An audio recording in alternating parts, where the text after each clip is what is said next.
between the wisdom passed down by ancient healing traditions, anecdotal experience, and modern clinical trials, one thing is clear: mushrooms are medicinal powerhouses. And I finally found a brand, a product, a company that I feel really aligns with all of my research and understanding when it comes to the medicinal properties of mushrooms, and that is Alchemy Mushrooms. They grow their mushrooms in California on organic mushroom farms. They keep the whole mushroom in their supplements, and they actually blend mycelium and fruit body in their mushroom powders and capsules to give you the best of both worlds. You can learn more at Alchemy Mushrooms. That's ALCHEMI, alchemymushrooms.com. Use the discount code MushroomHour for 20% off your order. Alchemy with an I, mushrooms.com.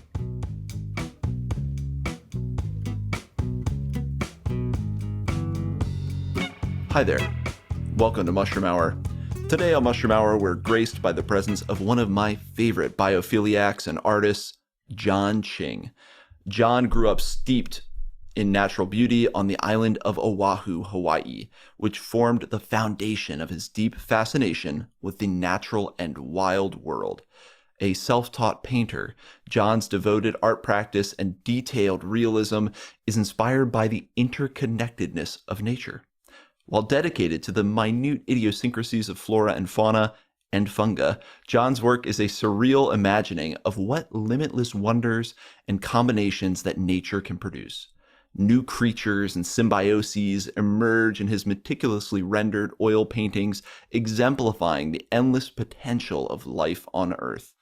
His work is often driven by his personal desire to find balance between the human and the natural worlds, exploring themes of symbiosis and searching for connections, physical and metaphorical, across nature's kingdoms. Highlighting man-made threats to the natural world are a regular theme in his work to raise awareness of and evoke compassion for the kingdoms of life. Jon's ultimate hope is to inspire love and admiration for the universally unique beauty and intrigue of our world. Jon, thank you so much for joining us on the Mushroom Hour. Hey, thanks for having me. Well, it is seriously such a joy to get to speak with an artist that I appreciate so much.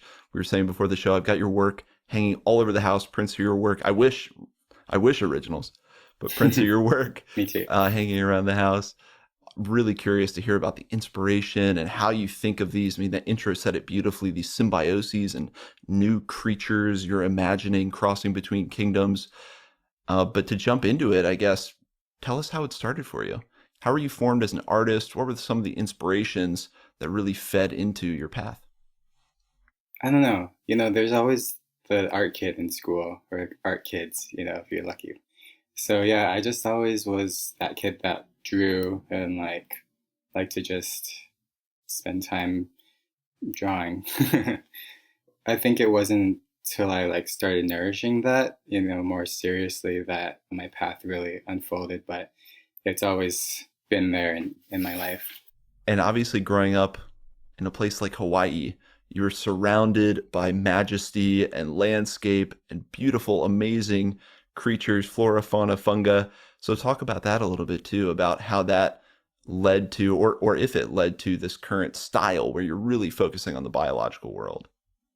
I think it did lead to it, but sort of in the opposite direction. So I grew up surrounded by some of Earth's most beautiful life forms, but I took it for granted. It was just very normal to me.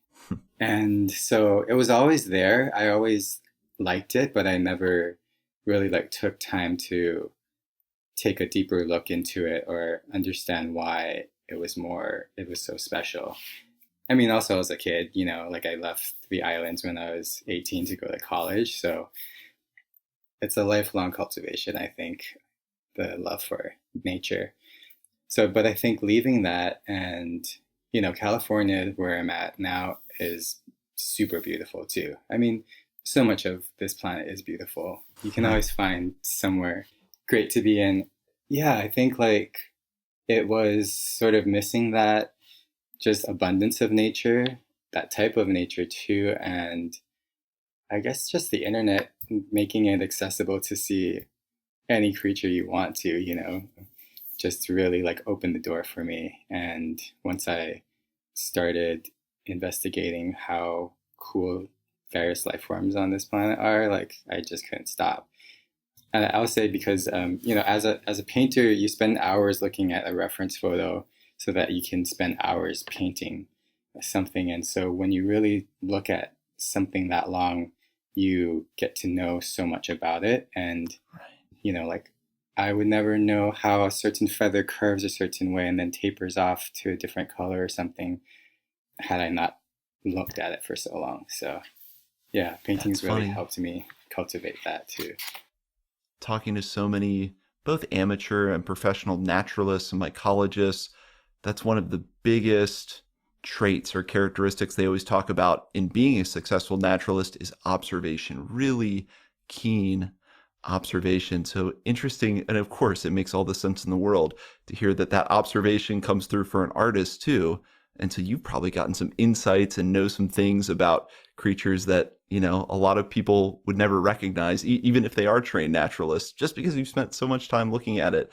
And I do want to hear a little bit about that inspiration process because, obviously this is an audio podcast, but everyone should go look at your work because the creatures, the landscapes that you create, the interplays of biological form and making traits of an animal become a plant kind of coming off it's really amazing compositions. So how does that inspiration process work for you? I mean, do you find an animal that you're fascinated in, you stare at it for hours and suddenly you say, oh, that kind of looks like a rose coming off their face there, or that, how does that work for you as best you can describe? Yeah, sometimes it is like that where I'll have an animal that I want to paint and like since it's my I don't want to say brand, but like my shtick or whatever for art. Like you have to not a shtick style or I'm being cruel, but you know what I mean? Like your personal interpretation of it. I will just kind of look at it and let my mind wander and let my kind of zone out on its form, sort of break its form down into shapes and colors rather than like facial features, for example. I think that's something like in art too, or painters especially, I think that's a skill that we have to develop is sort of like looking at an object and seeing it for its color and its value rather than what it is. Because if you're painting teeth or something, your idea of teeth are, oh, they're white.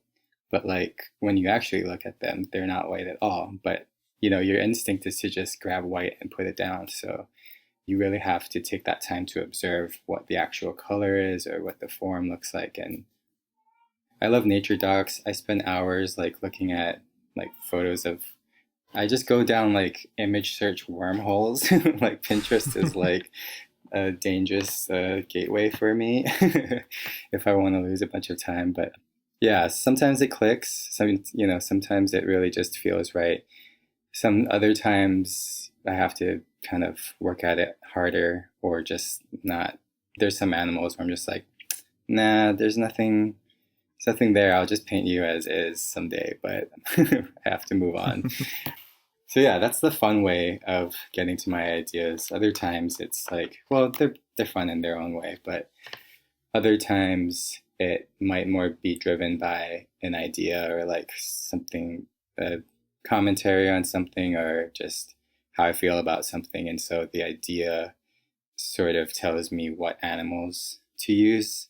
It's like, I don't try to use anthropomorphism, but I sort of let my intuition tell me what would sort of make sense for the human observer of my art. Right. Yeah, and then I'll find my way towards a fauna creature that way.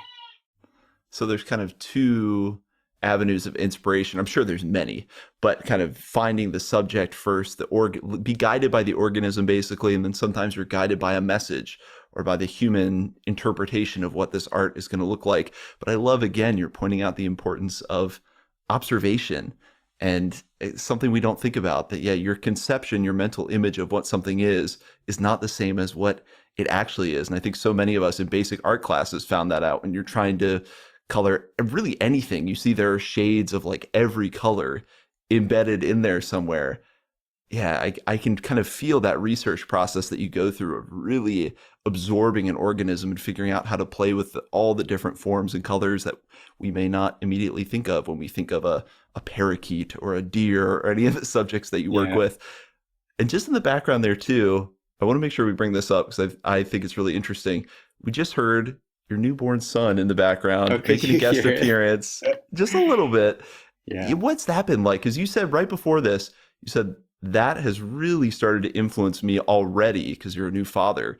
Talk about that a little bit, and you can kind of go any direction you want with that. But we've kind of got this sense of Jon Ching as someone who really appreciates the natural world. You're absorbing, really seeing form and shape and color. And then how does this aspect of being a father start to inform this process as well?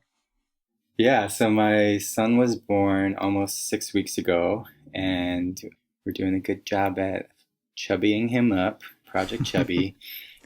And yeah, so well, what I was kind of saying is like I mean, time is crazy. Like I knew time was relative, and I took that to my advantage and made the most out of my time in general. Like, yeah, I'm always like working on something, and I like to just kind of like get stuff done. And so it's been crazy that like my when I look back, at the end of the day, like, oh, what did I do?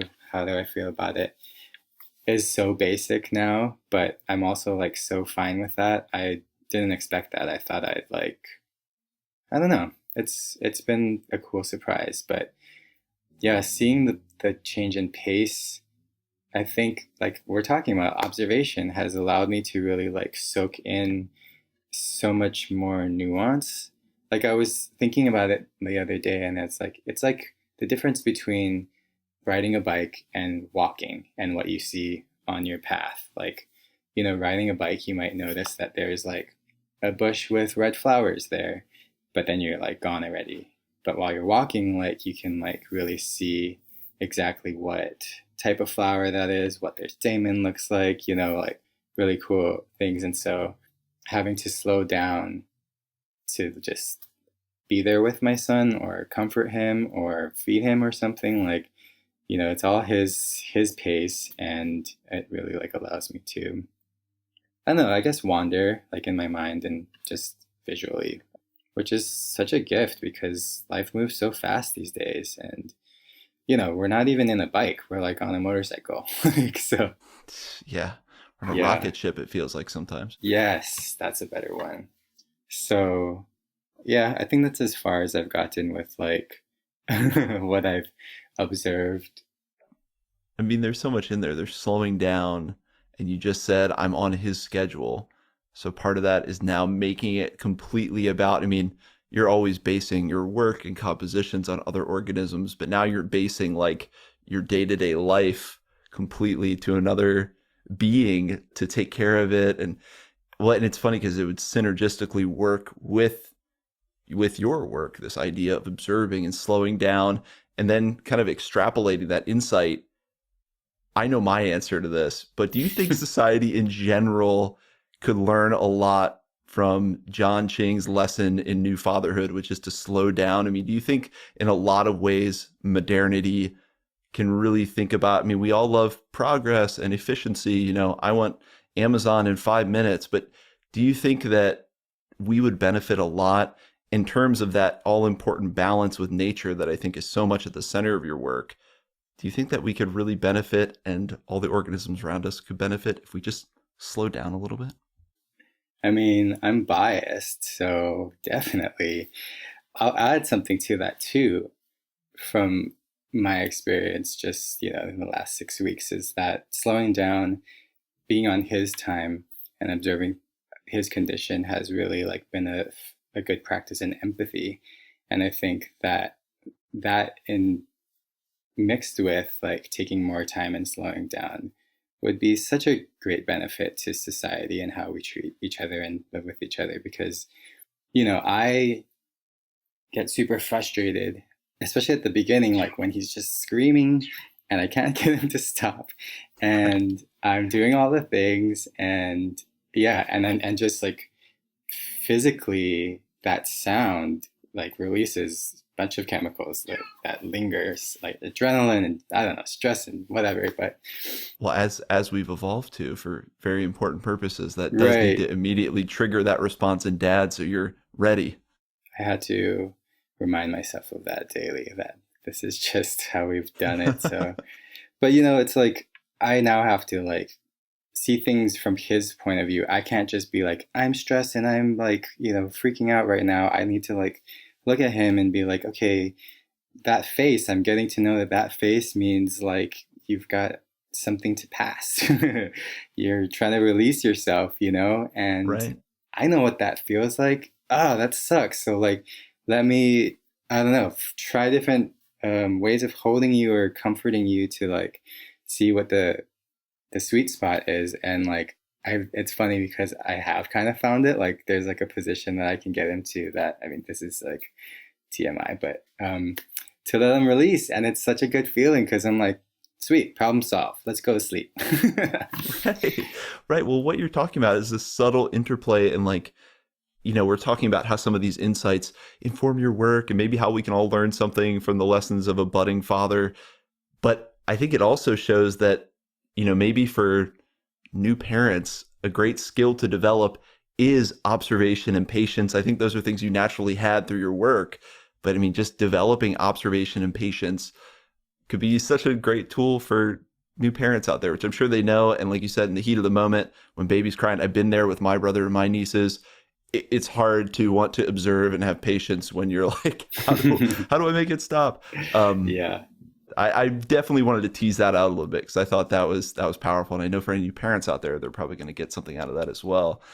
And kind of bringing it then back to the art, another concept that I wanted to make sure we brought up was this idea of biological form. And, without getting too out there, I sometimes wonder, if there is, for lack of a better term, some kind of template. Because when you think about how some of these biological or just natural forms mimic things you see across organisms, but even inanimate objects, you start seeing the same forms when you do that process like you were talking about of just seeing color and form for what they are, not what they're making or what the thing is, but when you just see that form, the classic example that I think Paul Stamets and Louis Schwartzberg kind of embedded in all of our minds was this idea of mycelium and how that looks like neurons in a brain. And, it's so interesting to think about that. So I guess, do you feel like you're pulling from some library of natural forms when you're composing your work? And then further from that, do you think there is some kind of template in the natural world that like makes for, I know that's a massive question. I know that's not, I don't think anyone's qualified to answer that.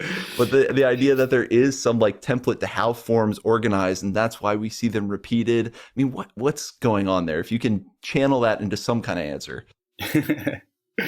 Yeah, I'll try. I think definitely yes. Like for me, it's like the way that I see it, we are all on this planet, therefore we are all related and connected.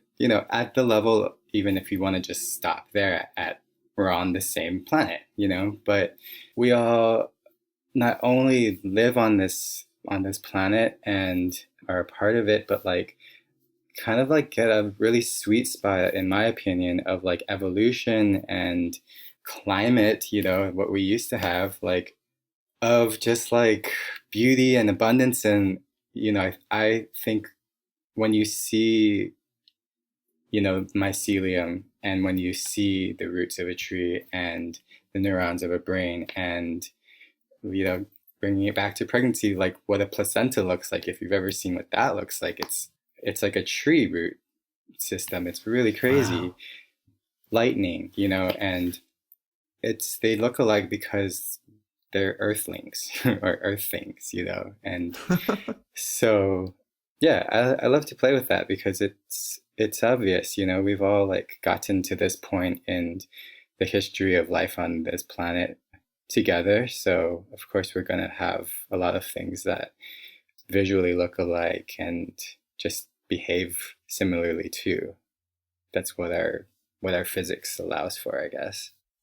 And there you go. Yeah, this idea. I mean, it's the same forces at play that dictate the form of all of these things. So of course you would get kind of similar form. Part of me That's my thought, opinion on it. well, and part of me thought Jon Ching might reveal in the fabric of the universe how all these things are created and what the templates are, and he's tapped into them to create his art. But that was actually a very grounded answer that I think all of us can relate to. Do any compositions for you stand out as times where you really feel like you, I'm sure a lot of them do this in some respect or another, but is there kind of a work for you that stands out as where you really had a breakthrough in that concept, where you realized that, wow, this form could overlay on this organism, and this is something that I never would have thought of, and I have one hanging in my living room of fawns, baby deers with like stink horns coming out of their head. I'm like, how did he think of that? But are there any ones that stand out for you where you thought like, man, I just really hit on a fascinating interplay of form across the natural world here? I mean, I think the first one that comes to mind is the first one that I did. And it was, it almost like didn't happen, which is, I think, how a lot of like important things tend to Always a mistake. happen. Yeah. Yeah, because so I was in a group show in San Francisco at my first, gallery, Wonderland SF. They were like the ones who first were like, "Hey, put your art in our on our walls." So that was cool. So the show was running for like maybe 2 months or something, which normally it was just a month.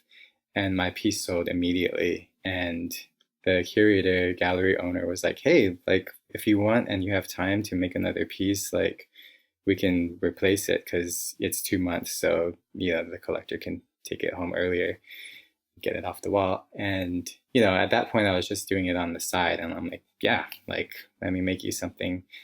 And I don't really know how the idea came to me.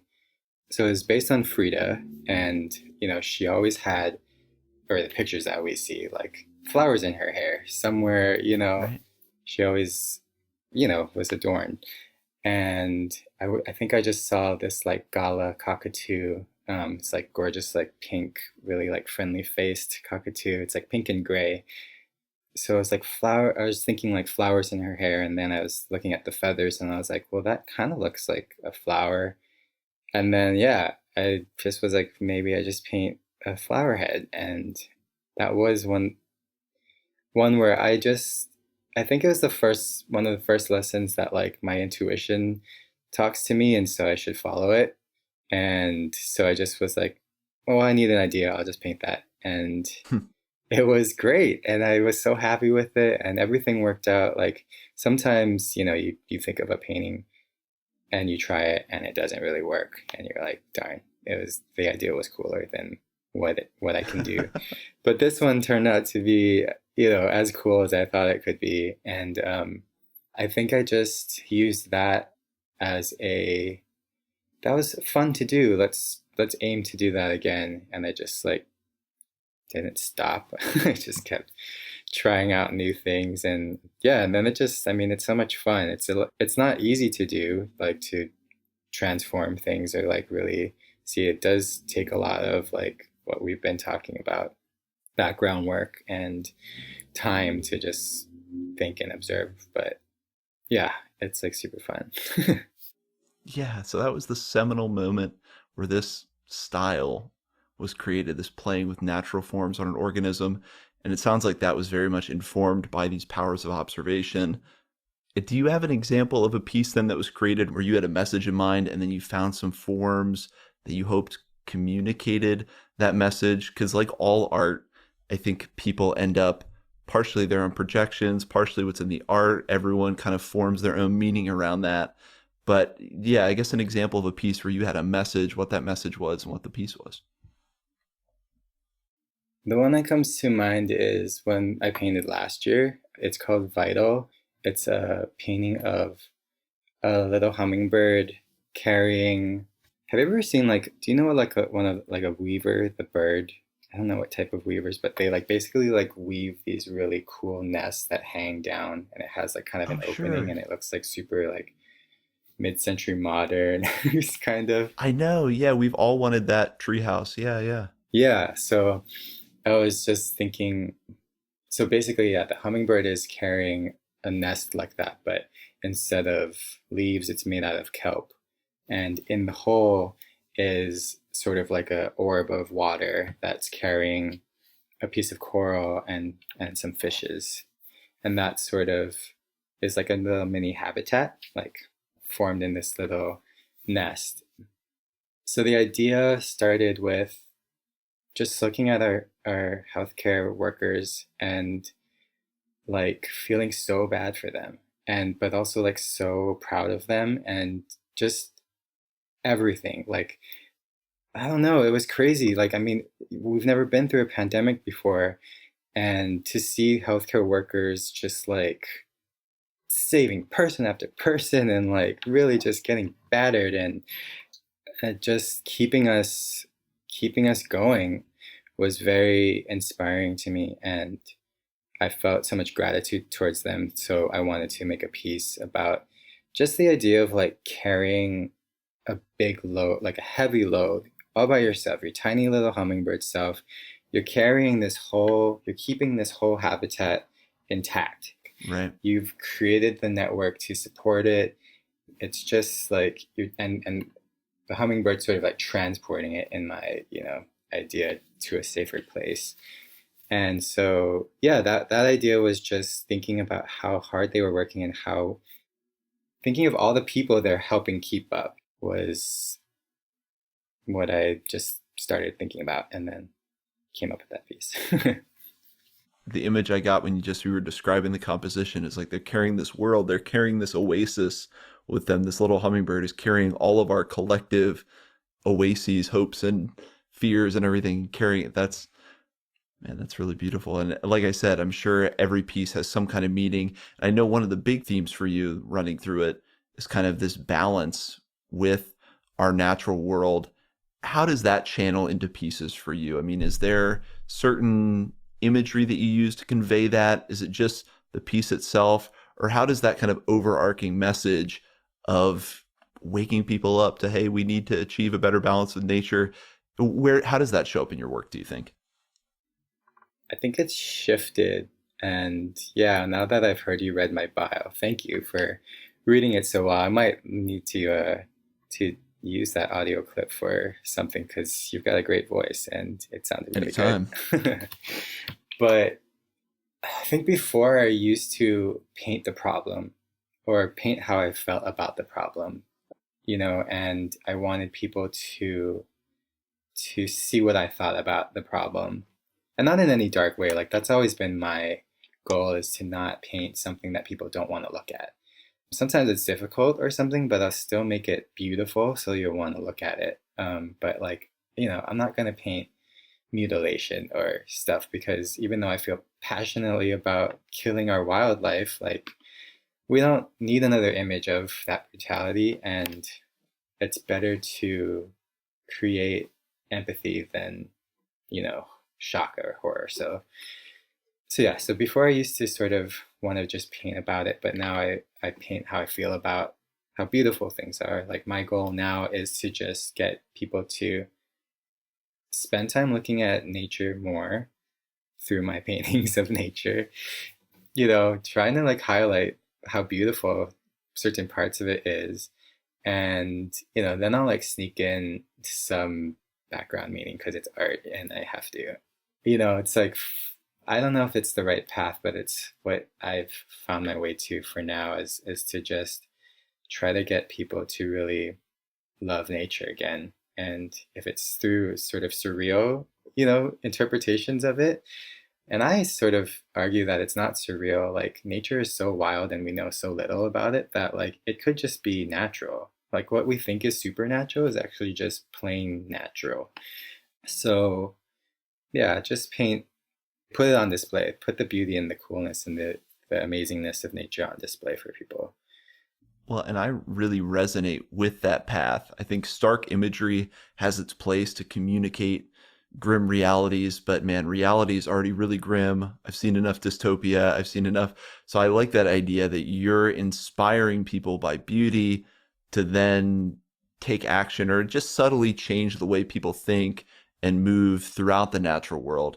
I think that's an extremely effective methodology as well. And it's interesting because I think so many people who get obsessed with mycology and mushrooms, that ends up being their gateway to see these beautiful little mushrooms. You know, they don't need to see dystopia to want to save nature. They see these beautiful mushrooms that they want to preserve, or these mushrooms they love to eat that they want to preserve. Mm-hmm. And that ends up being what encourages them to explore nature more and then suddenly be more interested in conservation and protecting it. So yeah, I think there's definitely something there about inspiring people through, you know, their desire to protect the beauty that's there. But first, you have to show them the beauty and get them interested and get them hooked on it. Yeah. And, you know, that's something too that in your art, not every theme, but man, mushrooms show up a lot, which is why I fell in love with them. I mean, they're beautiful compositions anyway. We have plenty of them that don't have any mushrooms.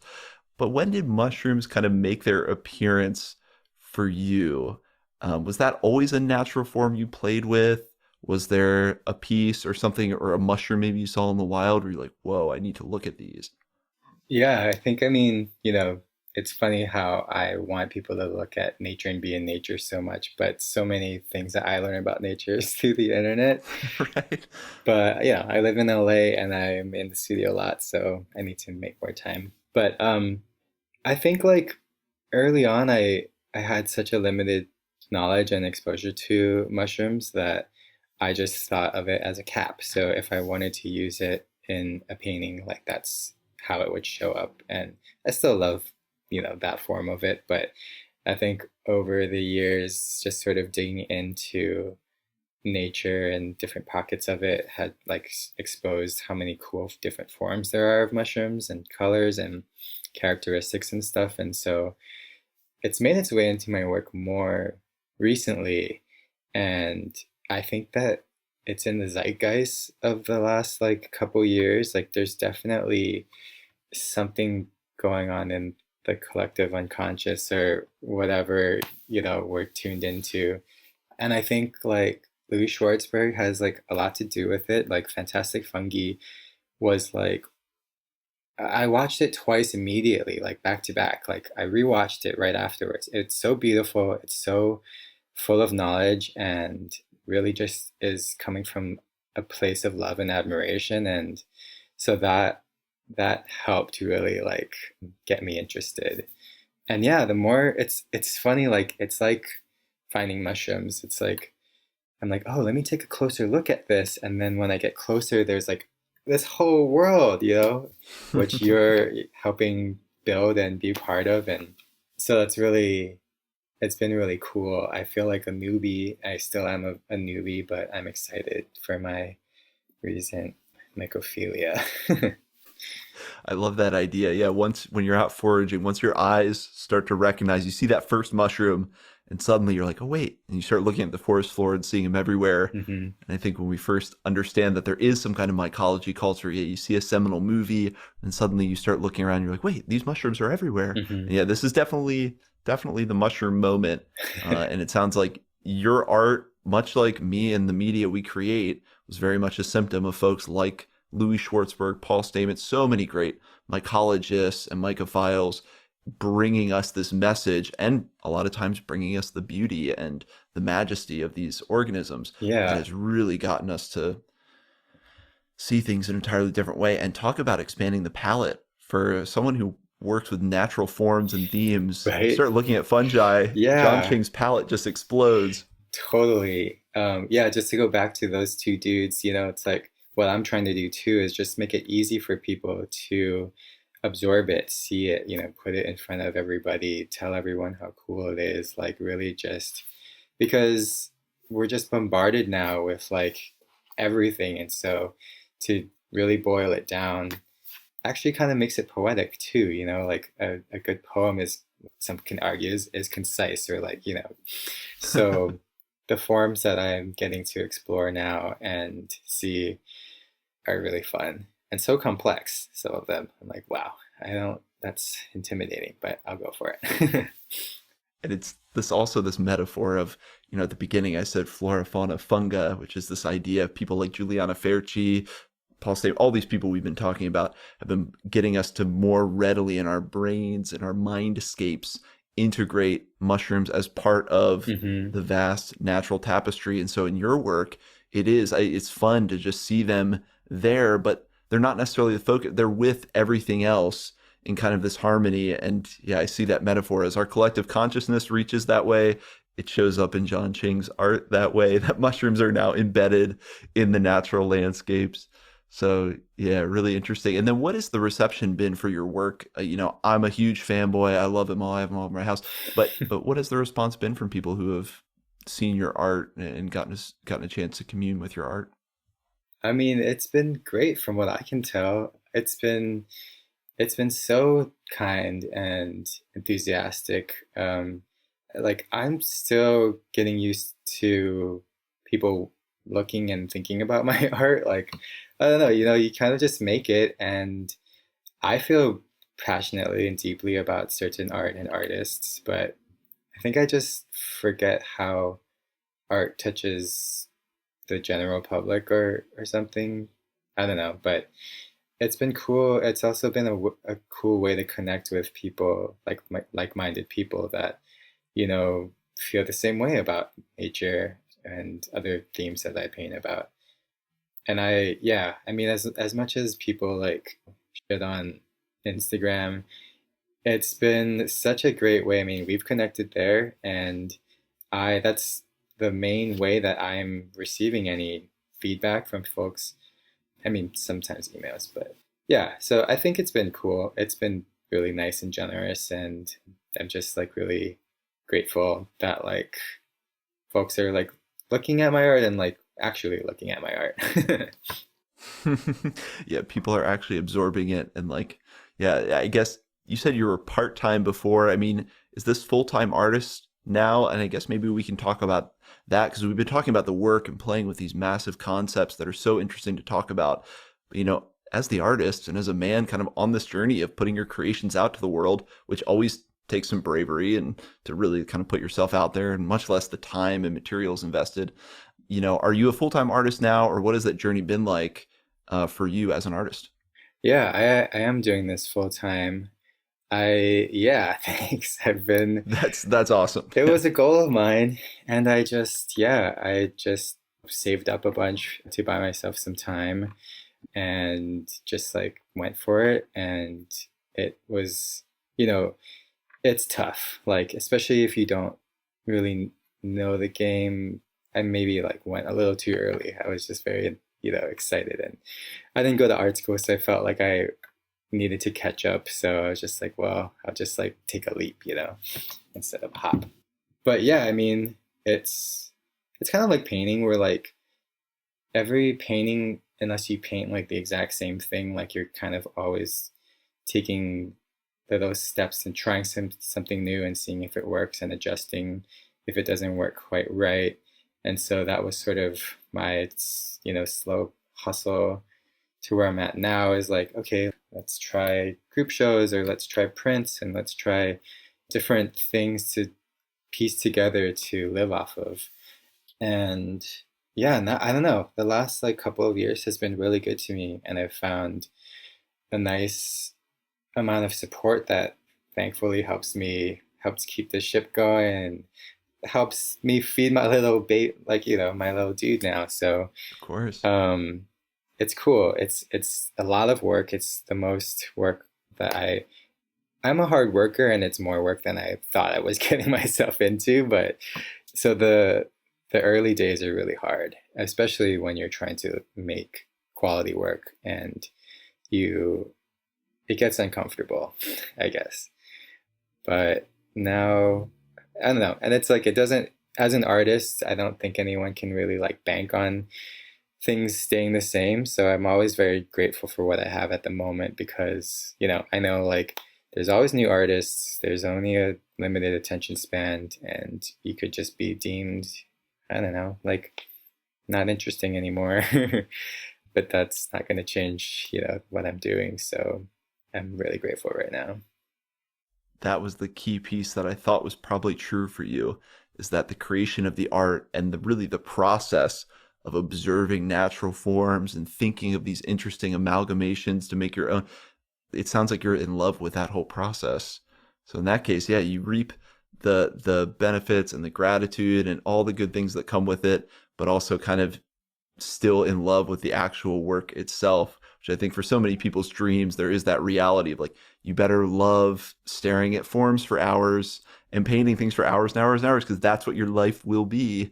So that's really interesting to hear about. And I guess, how long does a piece take? Maybe I should have done this at the beginning. I don't know. What is the medium, I guess, that you work with? Because I have prints. I can't tell exactly what the medium is. How long does a piece take you? You know, all those kind of things, the actual nitty gritty of that process of making the art. Yeah, the medium's oil. I paint in oil paint, and I use just oil or this thing called liquid as sort of the medium to oil, to get various like flows. But yeah, it's hard for me to like quantify how long a piece takes, because I can say how long it took me to sit down and like paint the actual thing. But like each piece comes to me differently at different paces. And sometimes I have ideas in my sketchbook that I'm just like, I know you're gonna be something someday. I just like need to learn more about nature to like find your moment. And so I don't know, do I count the time that I spent investigating that and working on an idea that didn't work out to lead to something else? It just depends. But I mean, I should talk to artists more or painters more about how long things take them physically to paint, because I think I'm a fairly quick painter, but like 50 to 100 hours of sitting down painting time for most pieces. And I'm starting to work slightly larger than I have been before. So I'm, yeah, maybe that's wrong actually. Now that the baby's here, I should probably like keep it where it's at. But and then there's like the time that it takes to like dry and then varnish, and that time, and then frame it and stuff. So like from initial concept of like, let me think of a painting, to like when it's actually on a wall, like that's months. And yeah, it's an interesting scale of time to work at, I think, because a lot of people, it's like your work day's 8 hours, 9 hours, and then repeat. Definitely requires some vision to stick to creating when you can't see probably interstitial progress that quickly. You gotta kind of keep the vision, just keep going. And I had a feeling it was something like that, like hundreds of hours of time, because they are so beautifully put together. But it's funny to think of your sketchbook as kind of growing all these different ideas, like its own little natural world, and yeah, they'll come in their own time. Because that was another question that I had: is do you have multiple canvases going, or is it kind of the sketchbook is where all of that dreaming lives, and then you're kind of one work at a time? Yeah, it depends on what I'm doing, but if I'm painting a show, I usually have several ideas, ready to go, and I'll have them at different stages. So if I'm like bored of painting feathers, I can paint a flower or a leaf or a mushroom, and then come back to it. So I like working that way. It's kind of a luxury, I think, because like I've just been kind of working at such a fast pace up until now that like the ideas, once they're done, they're being made. And so kind of like having a pile of ideas to sort of work on at the same time is something I need to like stock up for, I guess. And I'm kind of just like using it as I go. So Yeah, and you mentioned you were kind of scaling up compositions. Yeah, a bold move in the face of fatherhood. But the prints we get are 16 by 20. How big are your compositions usually? What is your dream for what kind of size you would make into the future? yeah, the pieces aren't too far off from the prints, which I think is cool. So yeah, my comfort zone's been sort of like 16 by 20 to like 20 by 24. But I love 30 by 40 inches as a rectangle to paint in. I don't know, it gives you a lot of space to have things going on that you can have a more narrative arc to the piece, but while still allowing enough space to get into the details and really like paint that bird.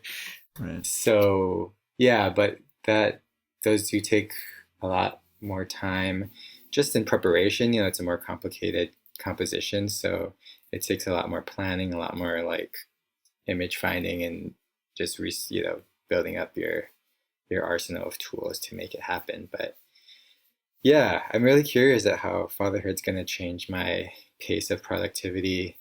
I hope my galleries don't get mad at me if I give them a bunch of tiny works. I'm sorry.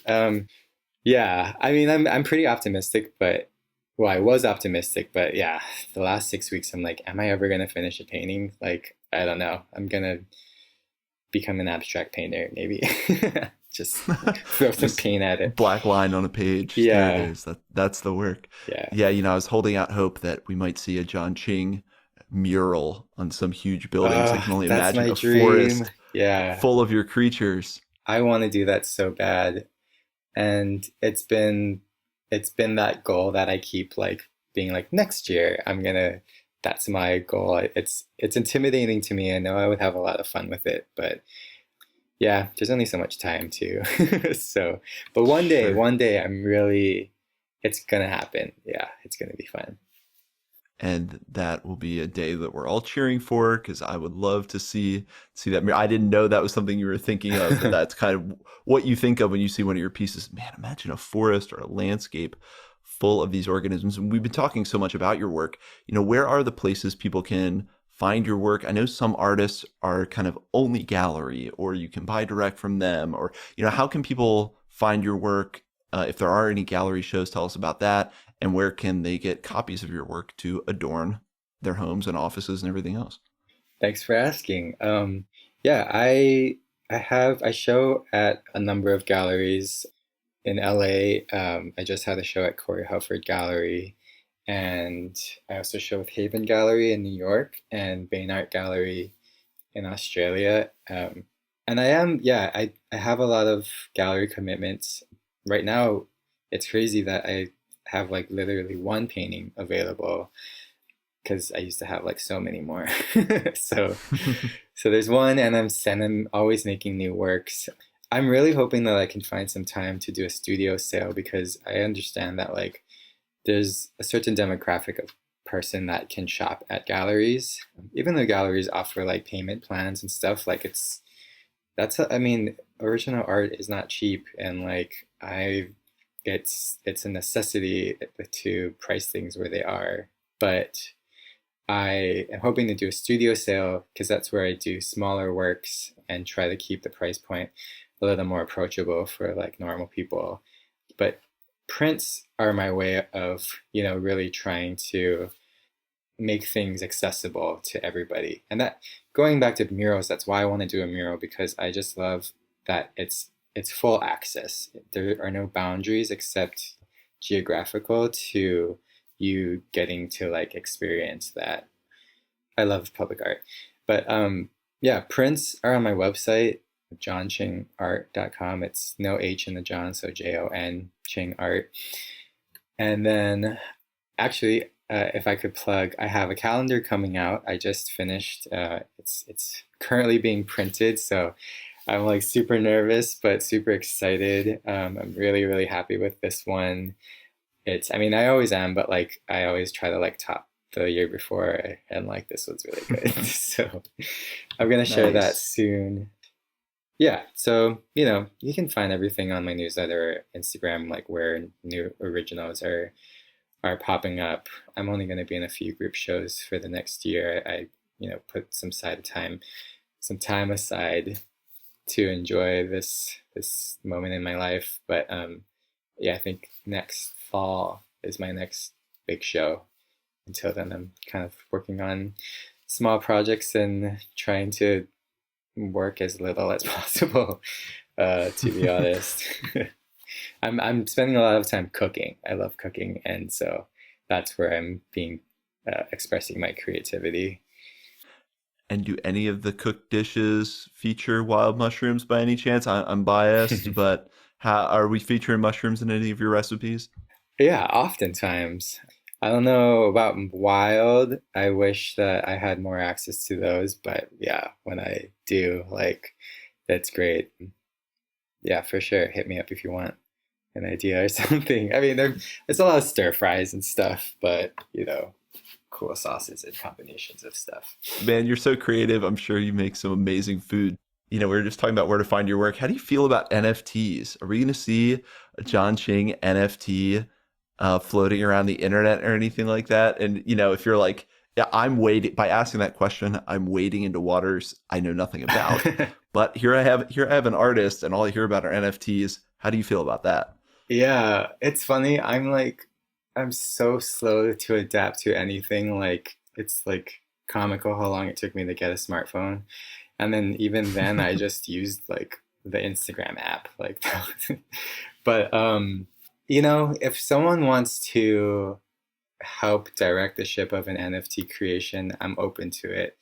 It seems weird to me. I get it for digital artists, and I think it's super rad that like their medium finally gets like a crazy way to be monetized and to to have value. It went from like zero to a million, a billion, like infinity, whatever, And so I don't know. I think money's weird too. So like it Money's feels like weird. a That's right. yeah. It's like I don't know.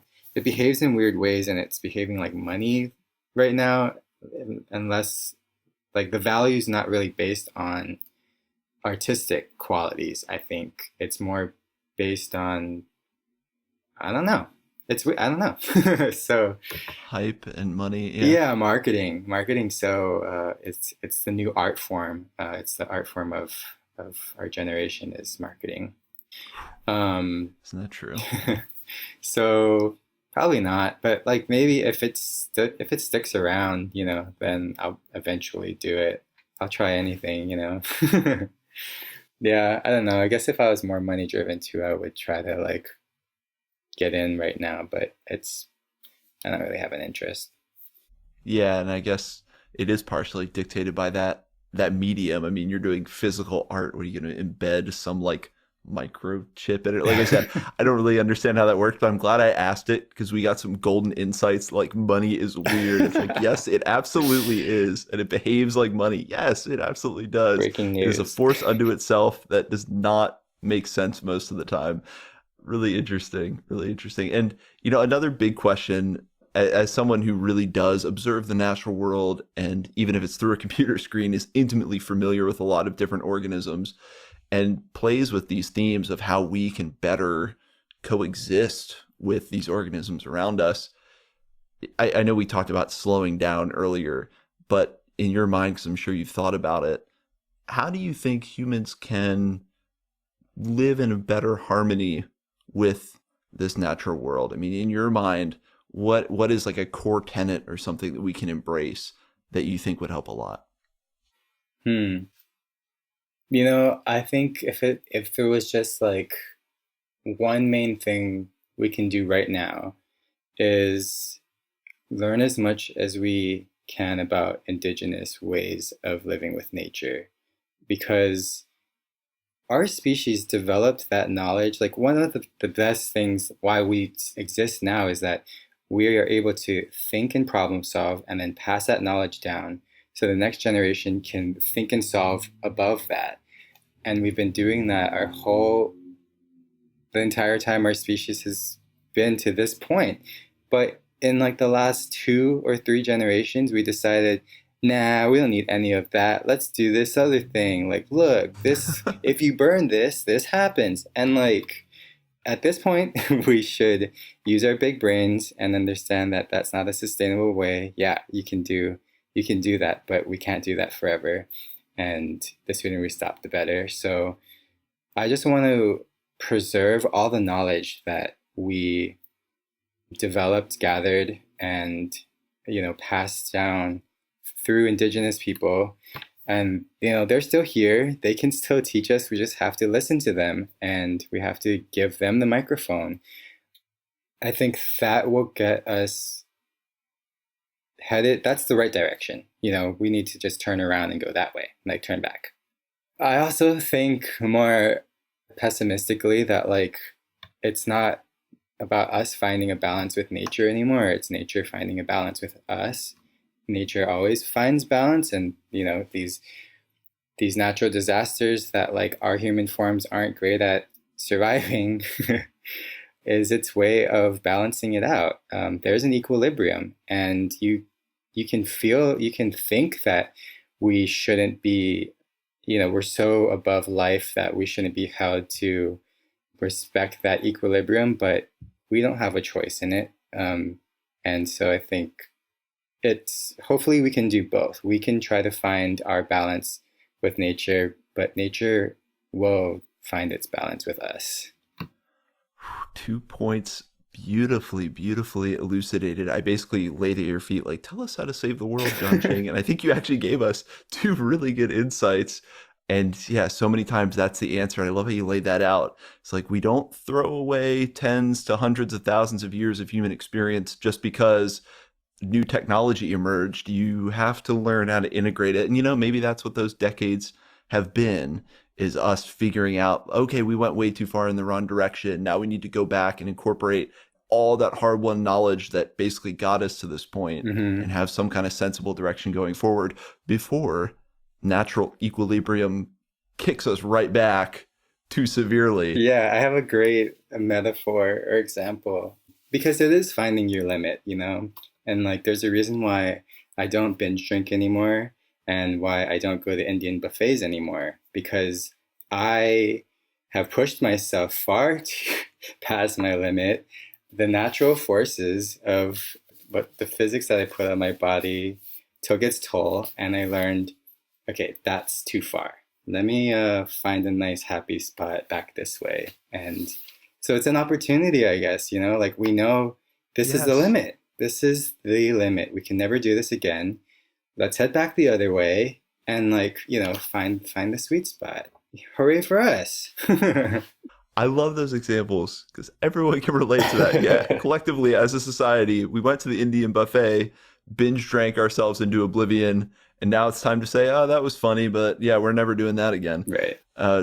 Yeah, well, like I said, really well elucidated. I love the answers to that question. And I guess then to wrap things up, any other big future plans worth noting? I mean, we've already talked about a new child, creating massive murals somewhere in the distant future, gallery shows, everything. But is there anything else that stands out to you that you want to make sure to mention as kind of a future plan or project? I don't think so. I think like where I'm at right now in my life is I feel like I've been planting so many seeds and they're starting to, blossom and ripen and stuff. So I just kind of want to like keep those things going, try to just like pump them full of fertilizer and make them as like rich and great as I can. But yeah, there's been a lot of like ground laying in the past, I don't know, 5-7 years. So I kind of just want to like dance on the ground now. and then I'll, build a ladder and climb somewhere else. But yeah. Yeah, take time to enjoy scaling that mountain of achievement, if you will. And I do want to make sure we give one like huge recognition. How much has your partner helped in this whole endeavor? Because I'm sure, like you said, it's a leap of faith, so many new things for you. How much has she been a big part of that? Everything. I mean, honestly, it gave me so much support to lean on, and I leaned on it, to have her believe in what I was doing and to encourage me to keep doing it. You can probably tell I like think a lot about things sometimes, and I should probably get a therapist, but I've just been Shouldn't we all? Yeah, exactly. Now I understand the difference between a therapist and a partner. Whether I do something about that is a different question, but yeah, no, she's been amazing. Wow, that's a huge one. Oh yeah, I couldn't have done it without her. She grew our baby, and like he has eyelashes now because of her still. Like those are growing in, and like, whoa, this is insane. Like he has eyelashes now. Wow. So, I just try my best to keep her fed so she can feed him. But she's my hero. And everyone that likes my art should probably write her a thank you letter. So that's all I have to say about it.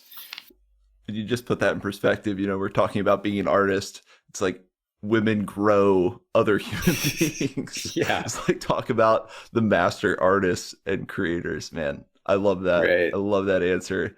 The reason I asked that question is I feel that way about my partner, so it's really amazing to hear you talk about that. Yeah. Well, I guess then I'll kind of wrap it up with three of the questions that I like to ask all of my guests. And I know, this wasn't strictly about mushrooms or fungi, so feel free to go whatever direction you want in talking about these questions. But, the first one, I feel like you probably do have a great answer for because you probably looked at a lot and have a different appreciation for shape and form. But a mushroom or fungus that you love and why? I really like lion's mane. I just think it's like so unique. I don't know, like a little scraggly puffball. Like it's like a little magic, thing. Yeah, I think like just as a form, it's really cool. And then when you like zoom in and see all its little like tentacles, not, Icicles, yeah, tentacles, yeah. icicles, and it does look like icicles. I tried to paint it once as icicles, but then it just looked like icicles. So I was like, well, that doesn't really work. Sometimes it's like Can't too see on the the lion's nose, mane. and you're like, people won't really even see the switch because it just looks like that. But yeah, and then also, I mean, I haven't done any of my own research, but I've heard that it has really cool properties that help our brain. And that's the type of indigenous knowledge that we've collected that I want to just explore and want to build upon, It's like out of all the things to put in our mouths, like we figured out this thing does this cool thing to our brain. Like, yeah, let's take advantage of that. We can be superhumans. Yes, yes. And of course, that is indigenous knowledge. Someone at some point had to decide to eat that thing, and that got us to where we are today. And I think lion's mane holds a special place in so many people's hearts. So, yeah, you can never go wrong. A great answer. Visually amazing, tastes amazing, medicinal benefits. Maybe it's regrowing our brains. So, yes, can't go wrong with lion's mane. And then we've talked a little bit about you developing this relationship, this inspiration of fungi and mushrooms. But what do you think that relationship has given to you? If you can just boil it down to maybe a lesson they've taught you or a new perspective, what is this relationship that, like you said, is in its infancy? I'm sure you're going to learn so much more. Hmm. But what is this relationship with fungi given to you? I mean, I think it's just a it's really deepened my appreciation for natural history. And like, I did not understand how crucial they were to what life looks like now, but also like to life now. I mean, like, and I think it's so fascinating that like we were related to it, like our lineage breaks off from them, and so that relationship is so cool and has given me such a more deeper connection to. Yeah, so I think really I've enjoyed understanding how critical they are in our interconnected web. And yeah, it's like they're so humble, like they don't even, we didn't even, they're just doing it all like without, at a different scale, like just, we're not even noticing it, but everything's so built upon it. So, And I love hearing it from perspective of someone who's worked so much with natural subjects to think that discovering this has added kind of another layer for you, because I think so many of us find that it adds this whole new layer. So even someone keenly observant working with natural subjects has that same feeling about discovering the vast potential and powers of fungi. And then kind of building off of that, as we talked about this mycological wave that's influenced some of your work and influenced so many people right now, exploding in that collective consciousness. How do you hope that changes society for the better? Maybe in the vein of some of what you've already talked about moving toward a better balance with nature. How do you hope this rising tide of mycophilia feeds into that?